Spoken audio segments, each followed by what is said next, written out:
அத்தியாயம் 8. அமிர்ததாராவை விற்கும் சமரன். யவனிகா, உன்னை வெல்லாம விட மாட்டேன் என்று வெறி பிடித்தவன் போல் கத்தியபடி வருணமித்திரருக்கு அருகில் சென்று தரையில் சரிந்தான் சமரன். சமரா என்று வருணமித்திரர் குரல் கொடுக்க சமரனது குரல் வளையில் இருந்து ஒரு தாழ்ந்த குரல் வந்தது. என்ன குருநாதா, இப்ப என்னோட உடல் வலிமையை பத்தி என்ன சொல்றீங்க என்று கிழிந்து போன உதடுகளில் மெல்லிய புன்னகை தவழ கேட்டான் சமரன். ஆனால் அதற்கு வருணமித்திரர் எந்த பதிலையும் சொல்லாமல் தனது புன்னகையை மட்டுமே பதிலாக கொடுத்தார். வருணமித்திரர் சமரனை வெளிப்படையாக பாராட்டாமல் இருந்தாலும் அவனது மன உறுதியை தன் மனதிற்குள் மிக அதிகமாகவே புகழ்ந்தார். உன்னோட உடல் வலிமை மிகச் சிறப்பானதா இருக்கு சமரா. இன்னைக்கு பயிற்சியில நீ ஒரு 70 அடிகள் வரைக்கும் தாக்கு பிடிப்பன்னு நான் கணக்கு போட்டு வச்சிருந்தேன். ஆனா நீ அதை பொய்யாக்குற விதமா 80 அடிகளுக்கு மேல தாக்கு பிடிச்சிருக்க. இது நிஜமாக மிகப்பெரிய விஷயம் சமரா என்று தனக்குள்ளேயே சொல்லிக் கொண்டார் வருணமித்திரர். சமரன் சோர்ந்து போய் அரை மயக்கத்தில் அப்படியே தரையில் வீழ்ந்தான். வருணமித்திரர் அவனுக்கு அருகில் சென்று, கடந்த சில நாட்களா உன்னை பார்த்ததுக்கும் இப்ப உன்னை பார்க்கறதுக்கும் உனக்குள்ள நிறைய மாற்றங்கள் தெரியுது. நீ இந்த பயிற்சியை மேற்கொண்ட விதம் உண்மையாவே சிறப்பா இருந்துச்சு சமரா என்றார். வருணமித்திரரின் வாயில் இருந்து இப்படி ஒரு வார்த்தையை கேட்டதும் சமரனுக்கு மகிழ்ச்சியாக இருந்தது. அவன் தனது மூச்சினை ஆழமாக இழுத்துவிட்டு நிதானமாக எழுந்து தரையில் அமர்ந்து தன் கண்களை மூடியவாறே தியான நிலையில் அமர்ந்தான். சிறிது நேரம் கழித்து எழுந்து நிற்கும் அளவுக்கு அவன் உடலில் தெம்பு வந்ததும் சமரன் தனது கண்களை திறந்து பார்த்தான். சிறிது நேரம் அருகே இருந்த பாறையின் மீது இளைப்பாறியவன் மீண்டும் பயிற்சியை தொடங்கலாம் என்பது போன்ற ஒரு மனோதிடத்தில் இருந்ததை அவனது முகபாவம் வெளிப்படுத்தியது. பக்கத்தில் இருந்த ஆடையை எடுத்து சமரன் அணிந்தபோது அந்த ஆடை அவனது அடிப்பட்ட காயங்கள் மீது படும்போதெல்லாம் நெருப்பு சுடுவது போல் தாங்க முடியாத வலி அவனை ஆட்கொண்டது. அவன் வாய்விட்டே வலியால் துடித்து கத்தினான். அவன் நிலையை உணர்ந்து கொண்ட வருணமித்திரர் அதற்கு மேலும் பயிற்சியை தொடர விரும்பவில்லை. இன்றைய பயிற்சியை இத்துடனே முடித்துக் கொள்ள நினைத்தார். பின்னர் அவர் வெண்ணிற ஒளிவடிவில் உருமாறி சமரனது மோதிரத்திற்குள் சென்று மறைந்து கொண்டார். அங்கிருந்து கிளம்பும் முன் வருணமித்திரர் சமரனிடம் பயிற்சியின் போது பலமுறை சொன்ன ஒரு விஷயத்தை மறுபடியும் நினைவுபடுத்தினார். சமரா, இப்போ நீ சீக்கிரமா உன்னோட அறைக்கு போய் அமிர்ததாரால மூழ்கி எழுந்தனா உன்னோட உடம்புல இருக்கிற காயங்கள் எல்லாம் ஆறி சீக்கிரமே குணமாயிடுவேன் என்றார். வருணமித்திரரின் வார்த்தைகளுக்கு இணங்கும் விதமாக சமரன் சரி என்று தலையை ஆட்டினான். அவன் தனது ஆடைகளை அணிந்த பிறகு அந்த மலைப்பாதை வழியாக இறங்கி தாரகிய அரண்மனையை நோக்கி சென்றான். அரண்மனையை அடைந்தவுடன் சமரன் நேராக தன் அறைக்கு சென்றான். பின் கதவை மூடிவிட்டு தனது ஆடைகளை களைந்துவிட்டு நேராக அமிர்ததாரா இருந்த தொட்டிக்குள் இறங்கினான். அந்த தொட்டியில் அவன் உடல் முழுவதையும் அமிழ்த்தி சற்று ஆசுவாசப்படுத்திக் கொண்டான்.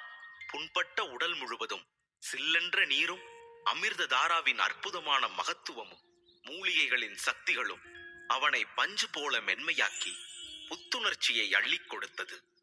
அது அவன் உடலில் ஏற்பட்ட காயங்களை ஆற்றிக் கொண்டிருந்தது. சிறிது நேரம் கழித்து அவன் தனது உடலை முழுவதுமாக தொட்டியில் மூழ்கும்படி செய்தான். மாலையில் கடினமான பயிற்சிகளை செய்தபோது ஏற்பட்ட களைப்பை அமிர்ததாரா ஆற்றிக் கொண்டிருந்தது. அவன் மனம் மெல்ல மெல்ல லகுவாகத் தொடங்கியது. அவன் அப்படியே அந்த தொட்டியில் படுத்தவாறே ஆழ்ந்த சயன நிலைக்கு சென்று விட்டான். சமரன் ஆழ்ந்த உறக்கத்தில் இருந்தபோது அமிர்ததாரா தன் விளைவை காட்டியது. அவன் மேற்கொண்டிருந்த கடினமான மற்றும் வலிமிகுந்த பயிற்சியின் போது வலுவிழந்திருந்த சமரனின் உடலின் அனைத்து தசைகளுக்கும் அது மெல்ல மெல்ல அப்போது பலமளித்தது. சமரன் கண் விழித்த போது சூரிய கதிர்கள் அவனது அறையை தழுவிக் கொண்டிருந்தன. அந்த பிரகாசமான கதிர்கள் சமரன் இருந்த அறையின் ஜன்னல் வழியாக அவன் முகத்தில் நேரடியாக வந்து வீழ்ந்து கொண்டிருந்தன. சமரன் அமிர்ததாரா நிரம்பியிருந்த தொட்டியில் இருந்து எழுந்திருக்க முயல அவன் உடல் தசைகள் நடுங்கத் தொடங்கின. இதை உணர்ந்த அவன், நான் என்னோட உடல் பலத்தை இன்னும் அதிகரிக்கணும்னு நினைக்கிறேன் என்று தன் மனதிற்குள்ளேயே சொல்லிக் கொண்டான். பின்னர் அவன் தன்னால் பலம் கொண்ட மட்டும் முயன்று தொட்டியில் இருந்து வெளியே வந்தான். அப்போது தொட்டியில் பச்சை நிறத்தில் இருந்த அமிர்ததாரா நிறம் மாறியிருப்பதை கண்டான். இப்போது அதில் பச்சை நிற திரவத்திற்கு பதிலாக முற்றிலும் தெளிவான நீர் போன்ற திரவம் இருந்தது. அந்த தொட்டியை பார்த்த சமரன், அமிர்ததாராவை மறுபடியும் தயார் செய்ய வேண்டிய நேரம் வந்துருச்சு என்று தனக்குள்ளேயே சொல்லிக் கொண்டான். அதை யோசித்துக் கொண்டே அங்கிருந்து நகர்ந்தவன் நேரே தனது அறையில் இருந்த கண்ணாடியின் முன் சென்று நின்றான். அப்போது அவன் தனக்குள் ஒரு வித்தியாசமான சக்தியை உணர்ந்தான். அவனது கண்கள் அகல விரியத் தொடங்கின. அவனது முகமே பிரகாசமானதாக மாறியது. என்னால இது நம்பவே முடியல. நான் இப்போ 5வது நட்சத்திர நிலையில இருக்கேன். இப்பதான் எனக்கு இந்த அமிர்ததாராவோட சக்தி புரியுது. இனி இதை நான் எவ்வளவு சீக்கிரம் தயாரிக்க ஏற்பாடு செய்ய முடியுமோ அதுக்கான வேலையை பார்த்தாகணும் என்றான் சமரன். பயிற்சி தொடங்கிய அரை மாதத்தில் 4வது சக்தி நட்சத்திரமும் அதற்கு அடுத்த 1.5 மாதங்களில் 5ஆம் நட்சத்திரமுமாக தனது சக்தியை சமரன் அதிகரித்திருக்கிறான். இது சாதாரணமாக வேறு யாராலும் அவ்வளவு எளிதில் செய்ய முடியாத காரியம். ஏன், கற்பனை கூட செய்து பார்க்க முடியாத காரியம் என்று கூட சொல்லலாம். சமரன் தனது சக்தியை அதிகரிக்க தினந்தோறும் கடுமையாக உழைக்கும் விதத்தை பார்க்கையில் அடுத்த வருடத்திற்குள் நிச்சயமாக 7ஆம் நட்சத்திர நிலையை அடைந்து விடுவான் என்றே தோன்றியது. ஆனால் சமரனுக்கு என்ன நடந்தாலும் அதற்கு காரணம் அமிர்ததாராதான் என்பதில் துளியளவும் சந்தேகம் இல்லை. சமரன் பயிற்சியில் ஈடுபட்ட நாள் தொடங்கி இப்போது வரை அவனது பயிற்சியின் மூலம் மட்டுமல்ல, அமிர்ததாராவாலும் தான் அவன் உடல் பலம் அதிகரித்து வந்திருக்கிறது. அமிர்ததாராவிற்குள் அவன் உடலை அமிழ்த்தும் வரையில் அவனால் அவன் உடலில் ஏற்பட்ட வலியை தாங்கிக் கொள்ள முடியவில்லை. ஒருவேளை அமிர்ததாரா இல்லாமல் இதே போல பயிற்சி செய்து கொண்டே இருந்திருந்தால் 7ஆம் நட்சத்திரத்தை அடைவதற்கு முன்பே அவன் இறந்து போக கூட வாய்ப்புகள் அதிகம் இருக்கிறது. இதையெல்லாம் பற்றி சிந்தித்துக் கொண்டிருந்த சமரன் கண்ணாடியில் தன்னை பார்த்து கொண்டே, என்னோட நட்சத்திரங்களை அதிகரிச்சு என் சக்தியை நான் உயர்த்தணும்னா அமிர்ததாராவுக்கான மூலிகைகளை மறுபடியும் சேகரிக்கணும். அதையும் எவ்வளவு சீக்கிரம் முடியுமோ அவ்வளவு சீக்கிரம் செய்யணும் என்று தனக்குள் சொல்லிக் கொண்டான்.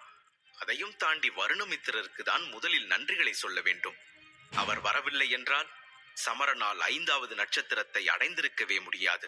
இவ்வாறு சமரன் தனக்குள் பேசிக்கொண்டே வந்து படுக்கையில் அமர்ந்து கொண்டு தன்னிடம் இருந்த பணத்தை கையில் எடுத்து பார்த்தான். அமிர்ததாராவுக்கு தேவையான பொருட்களை வாங்க இன்னும் என்கிட்ட போதுமான அளவுக்கு பணம் இல்ல. எனக்கு கூட வாழ்க்கையில இவ்வளவு பணம் தேவைப்படும்னு என்னால நம்பவே முடியல. இதெல்லாம் நான் கனவுல கூட நினைச்சு பார்த்ததில்ல என மனதிற்குள் எண்ணிக்கொண்டான். அப்போது மோதிரத்தில் இருந்து வருணமித்திரர் வெளியே வந்தார். அவரை பார்த்த சமரன், குரு, நான் உங்ககிட்ட ஒன்னு கேட்கணும் என்றான். அவன் என்ன கேட்க போகிறான் என்ற ஆர்வத்துடன் அவனையே பார்த்தார் குரு வருணமித்திரர். குரு, இந்த முறை அமிர்ததாரா செய்ய போன தடவை வாங்கினதை விட குறைவான அளவுல மூலிகைகளை வாங்கலாமா என சற்றே தயக்கமான குரலில் கேட்டான். அவன் அதை கேட்ட மறுகணமே அதை ஏற்க மறுத்த வருணமித்திரர், நீ நினைச்சேன்னா போன தடவை இருந்ததை விட பாதிக்கும் குறைவான மூலிகைகளை கூட கொண்டு வரலாம். அதனால நான் உன்ன ஒண்ணு சொல்ல போறதில்லை. ஆனா ஒண்ணு மட்டும் மனசுல வச்சுக்கோ, அந்த பாதி மூலிகைகளை வச்சுக்கிட்டு உன்னால அமிர்ததாராவோட முதல் நிலையை கூட தயார் பண்ண முடியாது. வெறும் வெந்நீர்ல வேக வச்சு கசாயம் வேணும்னா தயார் பண்ண முடியும். உன்னோட பயிற்சி என்ன விதமான வேகத்துல போயிட்டு இருக்குன்னு நான் சொல்லிதான் உனக்கு தெரியணும்னு அவசியம் இல்ல. அது உனக்கு புரிஞ்சிருந்தா இந்த மாதிரியான கேள்வியை நீ என்கிட்ட கேட்டிருக்கவே மாட்டேன். நான் சொல்ல வந்த விஷயம் மூளையில பதிஞ்சிருக்கும்னு நினைக்கிறேன். அப்புறம் உன்னோட விருப்பம் என்றார். உண்மையில் சமரன் ஒரு பேச்சுக்குத்தான் அவ்வாறு கேட்டானே தவிர அவனுக்கும் அதன் முக்கியத்துவம் புரியாமல் இல்லை. அவன் மிகச் சாதாரணமாகத்தான் இந்த கேள்வியை கேட்டான். ஆனால் அவன் ஒரு விதத்தில் வருணமித்திரருக்கு முன்னால் தனக்கு இது பற்றிய எந்த அக்கறையும் இல்லாதவாறு நடித்துக் கொண்டிருந்தான் என்றுதான் சொல்ல வேண்டும். ஏனென்றால் மூலிகைகள் வாங்க பணம் ஏற்பாடு செய்வதற்கான ஒரு வழி அவனது மனதில் இருந்தது. ஆனால் அதை பற்றி நேரடியாக தனது குருதேவரிடம் பேச அவன் விரும்பவில்லை. ஏற்கனவே வருணமித்திரரிடம் பேசிக் கொண்டிருக்கும் போது மேம்போக்காக அது பற்றிய சில தகவல்களை அவன் கொடுத்திருந்தான். ஆனால் இந்த முறை வாய்ப்பு கிடைத்தவுடனேயே சமரன் நேரடியாக தன் விஷயத்திற்கு வந்தான். குரு, கொஞ்ச நாள் முன்னாடி மேகாவுக்கும் சூரியோதயனுக்கும் இடையில நடந்த போட்டியை பார்த்துட்டு இருந்தப்போ அமிர்ததாரா தயார் செய்ய பணம் ஏற்பாடு செய்யணும்னு கொஞ்சம் யோசிச்சேனே, அது உங்களுக்கு ஞாபகம் இருக்கா என்று கேட்டான் சமரன். அவன் அவ்வாறு கேட்டதும் அவனையே விசித்திரமாக பார்த்த வருணமித்திரர், ஆமா ஆமா, அதெல்லாம் எனக்கு நல்லாவே ஞாபகம் இருக்குது. ஆனா இப்போ உன்னோட மனசுல என்ன ஓடிட்டு இருக்குன்னு தான் எனக்கு புரியல என்றார். பிறகு சமரன் வருணமித்திரரை நோக்கி, சரி குருவே, என் மனசுல இருக்கிறதெல்லாம் உங்ககிட்ட இப்ப சொல்லிடுறேன். ஆனா நான் இப்ப கேட்கிற கேள்விக்கு மட்டும் நீங்க பதில் சொல்லுங்க என்றான். சமரன் எதையோ புதிர் போல சொல்லவும் சற்று குழப்பமடைந்த வருணமித்திரர், சரி, உன்னோட கேள்விதான் என்ன என்று கேட்டார். அவர் அவ்வாறு சொன்ன அடுத்த நொடியே, உங்களை தவிர வேற யாராலையாச்சும் இந்த அமிர்ததாராவை தயார் செய்ய முடியுமா என்று கேட்டான். சமரனிடம் இருந்து இப்படி ஒரு கேள்வியை வருணமித்திரர் எதிர்பார்க்கவில்லை. அவர் சற்று அதிர்ந்துதான் போனார். அந்த அதிர்ச்சியுடனே, ஏய் சமரா, என்ன கேள்வி இது? அமிர்ததாரா தயாரிக்கிறதுக்கான மூலிகைகள்லயே நிறைய வகைகள் இருக்கு. அது ஒவ்வொன்னையும் பக்குவமா தேர்ந்தெடுக்கிறதுல இருந்து சரியான விகிதத்துல கலக்கிற வரைக்கும் ஒவ்வொன்னையும் பார்த்து பார்த்து செஞ்சா மட்டும்தான் இந்த மாதிரியான அமிர்தத்தை உருவாக்க முடியும். இந்த அளவுல கொஞ்சம் குறைஞ்சாலோ இல்ல அதிகமானாலோ அது என்ன மாதிரியான ஆபத்தை ஏற்படுத்தும்னு நம்மால கணிக்கவே முடியாது. அப்படியான பானத்தை உருவாக்கிட்டாலும் அதை உட்கொள்றவங்க உடம்புல அது பல விதத்துல ஆபத்துகளை ஏற்படுத்தலாம். இதெல்லாம் உனக்கு கேட்க சாதாரணமா கூட தெரியலாம். ஆனா அந்த விளைவுகளுக்கு பின்னால் இருக்கிற பாதிப்புகள் ரொம்பவே மோசமானதா இருக்கும் என்று எச்சரித்தார் வருணமித்திரர். அவர் இவ்வளவு தீவிரமாக அதை பற்றி விளக்கிக் கொண்டிருந்த போது சமரனோ மிகவும் சாதாரணமாக முகத்தை வைத்துக் கொண்டு, அதெல்லாம் சரிங்க குருவே, மூலிகைகளை தவறான வழியில கலந்தா அதனால நிறைய பாதிப்புகள் வரும்னு எனக்கும் தெரியும். நான் கேட்ட கேள்வியே வேற. இந்த அமிர்ததாராவை உங்களை தவிர வேற யாராலையாச்சும் செய்ய முடியுமா முடியாதா, அதுதான் எனக்கு தெரியணும் என்றான். இம்முறை வருணமித்திரர் லேசாக முகம் சுளித்து, முடியலாம் என்று சற்று அலட்சியமாகவே பதிலளித்தார். வருணமித்திரர் இதை சொன்னவுடனேயே சமரன் ஏதோ சிந்தனையில் ஆழ்ந்தான். அடுத்த நொடியே வருணமித்திரர், ஆனா இந்த மொத்த பிரபஞ்சத்திலையும் இவ்வளவு அற்புதமான அமிர்ததாரா பானத்தை உருவாக்கக்கூடிய ஆள் என்ன தவிர வேற யாரு இருக்க முடியாதுன்னு நான் நினைக்கிறேன் என்றார் சற்றே கர்வமான குரலில். இதை சொல்லும் போது வருணமித்திரரின் கண்கள் பெருமிதத்தால் நிறைந்திருந்தன. இப்போது வருணமித்திரர் சொன்னதை கேட்டு மகிழ்ச்சி அடைந்த சமரன், குரு, இதுதான், இந்த பதில தான் நான் உங்ககிட்ட இருந்து எதிர்பார்த்தேன் என்று சொன்னான். அவன் அவ்வாறு சொன்ன விதம் வானத்துக்கும் பூமிக்கும் உற்சாகத்தில் துள்ளி குதிக்கக்கூடிய தொனியில் இருந்தது. சமரன் என்னதான் சொல்ல வருகிறான் என்பது புரியாமல் அவனையே குழப்பத்துடன் பார்த்து கொண்டிருந்தார் வருணமித்திரர். இந்த அமிர்ததாராவை ஏலத்துல விடணும்னு ஒரு எண்ணம் என் மனசுல இருக்கு என்றான் சமரன். அதை கேட்டு சற்றே அதிர்ந்து போன வருணமித்திரரோ, நீ என்ன சொல்ற சமரா, எனக்கு ஒன்னும் புரியல என்றார். உங்களுக்கு புரியற மாதிரியே சொல்றேன் கேளுங்க. நாம அமிர்ததாராவை செஞ்சு அதை ஏலத்துக்கு விடுவோம். அது அதிக விலைக்கு ஏலம் போனா நிச்சயம் போகும். அதுல வர பணத்தை வச்சு நாம இன்னும் நிறைய மூலிகைகளை வாங்கி இன்னும் நிறைய அமிர்ததாராவை செய்வோம். அப்போ நமக்கு எப்பவும் பணத்துக்கு பஞ்சமே வராது. நமக்கும் அமிர்ததாரா தடை இல்லாம கிடைச்சிட்டே இருக்கும் என்றான் சமரன். சமரன் சொன்ன விஷயத்தை கேட்ட வருணமித்திரரின் முகத்தில் பெரிதாக மகிழ்ச்சி இல்லை. ஏனென்றால் அத்தகைய அற்புதமான அமிர்ததாராவை தயாரிப்பவர் அவர் தயாரித்த எதையும் விற்பது சரி என்று நினைத்ததில்லை. ஆனாலும் இப்போதைய சூழலுக்கு சமரனின் இந்த யோசனை அவருக்கு சரியானதாகவே தோன்றியது. சமரனை பார்த்த வருணமித்திரர் மிகவும் தட்டையான தொனியில், உனக்கு இது சரியா வரும்னு தோணுச்சுன்னா பண்ணு, அது உன்னோட விருப்பம். இதுல நான் எதுவும் சொல்ல விரும்பல என்றார். அமிர்ததாராவை ஏலத்தில் விடும் யோசனையில் வருணமித்திரருக்கு எந்த பிரச்சனையும் இல்லை என்று சமரன் அறிந்ததுமே அவன் மிகவும் மகிழ்ச்சி அடைந்தான். மேலும் தற்போது தன்னிடம் உள்ள பணத்தை வைத்து தேவையான மூலிகைகளை வாங்க நினைத்தான்.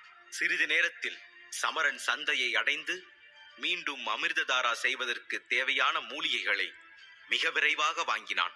ஆனால் இம்முறை குறைந்த அளவிலான மூலிகைகளை கொண்டு வருணமித்திரரால் தயாரிக்கப்பட்ட அமிர்ததாரா முந்தைய அமிர்ததாராவின் பச்சை நிறத்துடன் ஒப்பிடும்போது சற்று நிறம் மங்கியதாகவே காட்சியளித்தது.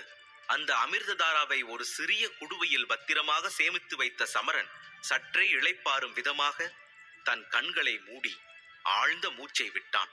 அனைத்தும் நன்றாகவும் தனக்கு சாதகமாகவும் நடந்து கொண்டிருப்பதாக சமரன் நினைத்துக் கொண்டிருக்க, அவனை அறியாமல் அவனது செயல்கள் அனைத்தையும் கவனித்துக் கொண்டிருந்தான் யவனிகாவின் ஒற்றன் நிகண்டன். சமரனின் சக்தி அமிர்ததாராவால் தான் அதிகரிக்கிறது என்பது ஒற்றன் நிகண்டனுக்கு புரிந்தது. ஆனால் அதை எப்படி அவர்கள் செய்கிறார்கள், அவனுக்கு உதவி செய்யும் முதியவர் யார் என்பதையெல்லாம் நிகண்டனால் அறிந்து கொள்ள முடியவில்லை. எப்படி இருந்தாலும் சரி, நடப்பதையெல்லாம் இளவரசியிடம் சொல்லிவிட வேண்டும் என்று நினைத்தவன் உடனடியாக சென்று யவனிகாவை சந்தித்தான். யவனிகாவிடம் நடந்த அனைத்தையும் சொல்ல அவள் கொதித்தெழுந்தாள். 5வது நட்சத்திரத்தை அடைஞ்சிட்டானா அவன்? அமிர்ததாரா தான் சமரனோட சக்திக்கு பின்னால இருக்கிற ரகசியமா? அந்த முதியவர் அவ்வளவு பெரிய வித்தக்காரரா? அவர் யாரென்ற உண்மை தெரிஞ்சுதா? யவனிகாவின் கோபத்தில் சற்று மிரண்டு போன நிகண்டன் தடுமாற்றத்துடன், அது தெரியல இளவரசி. அவர் குரலை என்னால கேட்க முடியுது, ஆனா அவரை இன்னும் என்னால பார்க்க முடியல. மறைவுலயே நின்னுட்டு இருக்காரு. அடுத்த முறை கண்டிப்பா முயற்சி செய்யறேன் என சொல்ல, யவனிகா, பரவாயில்ல நிகண்டா, அவர் வெளியில வந்துதானே ஆகணும். கூடிய சீக்கிரம் கண்டுபிடிச்சிடலாம். இனி நாம அடுத்த கட்ட வேலையில இறங்கணும். அந்த சமரன் அந்த அமிர்ததாராவை ஏல கூடத்துக்கு எடுத்துட்டு போக கூடாது என்று கட்டளையாக சொல்லிவிட்டு சற்றே யோசிக்க ஆரம்பிக்க, உத்தரவு இளவரசி என்று சொல்லிவிட்டு மேலும் யவனிகா என்ன சொல்ல போகிறாள் என்பதற்காக காத்திருந்தான் நிகண்டன். நம்ம வீரர்களை மாறு வேஷத்துல உடனே அனுப்புங்க. அந்த உதவாக்கர சமரன் ஏலக்கூடத்துக்கு போற வழியிலேயே அந்த அமிர்ததாராவை நாம கைப்பற்றணும். தவற விடவே கூடாது. நிச்சயமா இளவரசி. ஆனா ஒரு சந்தேகம், தப்பா எடுத்துக்க கூடாது என்று தயங்கி பயத்துடன் கூற, அவனை உற்று பார்த்த யவனிகா அதட்டும் தொனியில், சொல்லு நிகண்டா, என்ன சந்தேகம் என்றாள். அது பாஞ்சால நகரம். அங்க பாஞ்சால நகர வீரர்கள் நிறைய பேர் இருப்பாங்களே இளவரசி என்று அவன் சொன்னதும், நிகண்டா, நீ சொல்றது சரிதான், ஆனாலும் இதை நாம செய்யணும். அதான நம்ம ரட்சமலர் வம்சத்துக்கும் பெருமை. நம்மளோட சிறந்த வீரர்களை அனுப்பு. இது நம்ம வம்சத்தோட மான பிரச்சனை. தேவைப்பட்டா நானே களத்தில் இறங்குவேன் என்று அந்த இடமே அதிர்ந்து போவது போல் கத்தினாள் யவனிகா.